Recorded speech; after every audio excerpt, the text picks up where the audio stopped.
What's up, BW? This your girl Fee, and I just want to just talk to my married women for a second. And married women, I want to just tell you 3 words: focus on you, just like the title of the message said. And what prompted this conversation and what prompted me to do this video is a conversation that I was having with a young lady. And this young lady she was frustrated, she was upset, and she was tired. And she even said it herself. She said, I'm sick and tired of being tired. Or I'm tired of being sick and tired. And something that I wanted to share with her as an older woman talking to a younger woman, I had to tell her, young lady, begin to focus on you. See, so many times and so often in life, our frustration comes from our expectations. Our frustration comes from our expectations. When we begin to put these expectations on people that they cannot live up to those expectations, it becomes frustrating. It becomes mentally draining. It becomes emotionally draining. And the list goes on. But when we begin to focus on us and take the expectations off of that person and put the expectations on us, we will see that we will begin to operate at a level of peace like we haven't seen before. And the reason we are living in peace is because we no longer have those expectations. So if we don't have the expectations, we aren't disappointed by another person's actions. One of the things I have learned, and I'm 23 years in the game. I've been with my husband 23 years. 23 years in the game, I've learned I can't change him.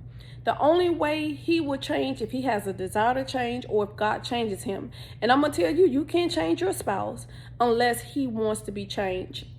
And when we realize that, and when we recognize that we can't change people, the only people that we can change or the only people that we control is ourselves, then we have to focus on ourselves. If I can't change him, then I shouldn't expect nothing of him. The only expectations I should have is over the person that I have control over. Then that takes away the frustration. Because when I say, okay, I can't control him, I can't make him be a good husband. But guess what? I can make sure that I'm doing what God called me to do as a wife. And so when I flip the script like that, and it sounds simple, but it makes major changes in a relationship. Trust me, I'm telling you, it does. For we've been in the game 23 years. For 20 of those years, I tried to change my spouse, and it wasn't happening. So I got to the point that, you know what, I can't change him. What I'm going to do, I'm going to give him the best gift that I can give him as a wife, and I'm going to pray for him and his shortcomings. And what I'm going to do, I'm going to work on me. God has set standards for me as a wife. And so what I often tell my daughter, and I had to tell myself that, I'm going to make sure that I'm on the side of right. Not on the side of wrong. I'm going to make sure I'm on the side of right. That's the advice I always give my daughter. No matter what people are doing, you make sure you're on the side of right.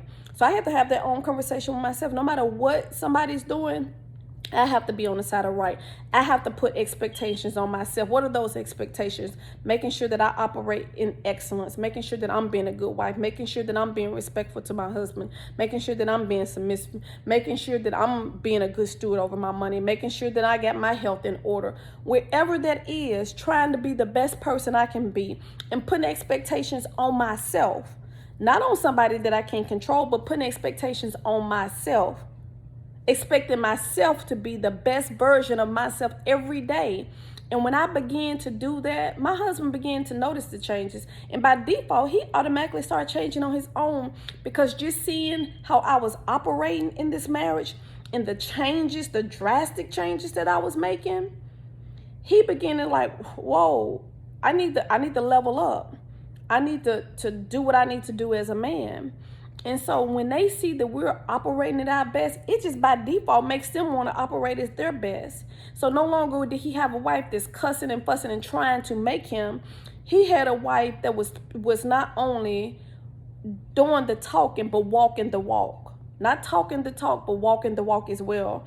I was actually operating in what I said that I wanted from him. I wanted him to be a good spouse, but then he saw me trying to be the best spouse that I could be.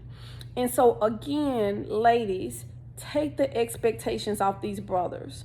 Put the expectation on yourself. No matter how they operate, make sure that you're doing what's right.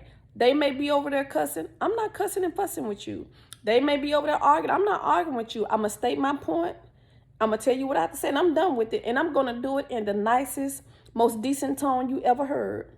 They may be going through our bank account. I'm going to be a good steward. I may have to take our money out of our account till you come to your senses, but I won't be arguing with you, you know. They may be, you know, walking around here mad. I'm going to walk around here with a smile on my face, boo, because you're not going to steal my peace. And that's what we have to do. We have to, as women, we have to begin to, what I call it, is shielding our sanity. A lot of this petty mess in life, it's not even worth it. But we are allowing pettiness and low standards and low morality and expectations drive us insane. And it's not even worth it. It's not worth losing your sanity, sis.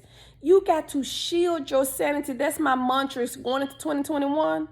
We still in 2020. But I said, starting today, I'm shielding my sanity. I'm not letting all of this nonsense keep me from living the best version of myself that I can be. And so often we do that because when our spouses go to a certain level, we have a tendency to stoop to their level.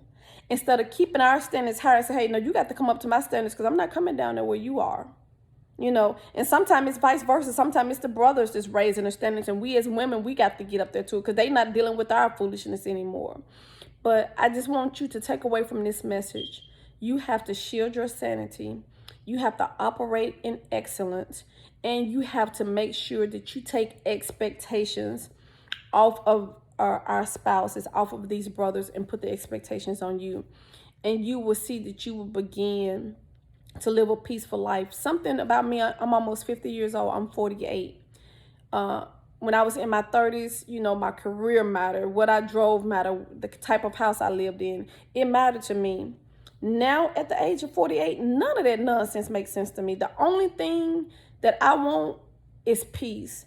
So most people say when they get to a certain level of income, or when they get to live in a certain square footage of house, or when they drive a particular car, they live in their best life. For me, living my best life is living a life in peace. Something that I used to always say, and I heard my grandmother say, and I found myself saying the same thing. She said, I would rather be in a cardboard box on a railroad track in peace than be in a mansion with mess. Okay? So I'm taking my grandmother's advice, okay? Peace is me living my best life, and I hope it is for you. Take the expectations off. Focus on you. Make sure you doing what you're supposed to do as a wife. And something else that I found, when you start putting the focus on you and offer somebody else, when you start putting the focus on you, you'll see it's a lot that you need to work on yourself. So when you see what you need to work on for yourself, you ain't even got time to worry about what somebody else needs to change, because you will see that it's a lot of changes that you need to make. And so I'm just going to end this message with what I always say. And y'all already know what I say. And that's be blessed and be better.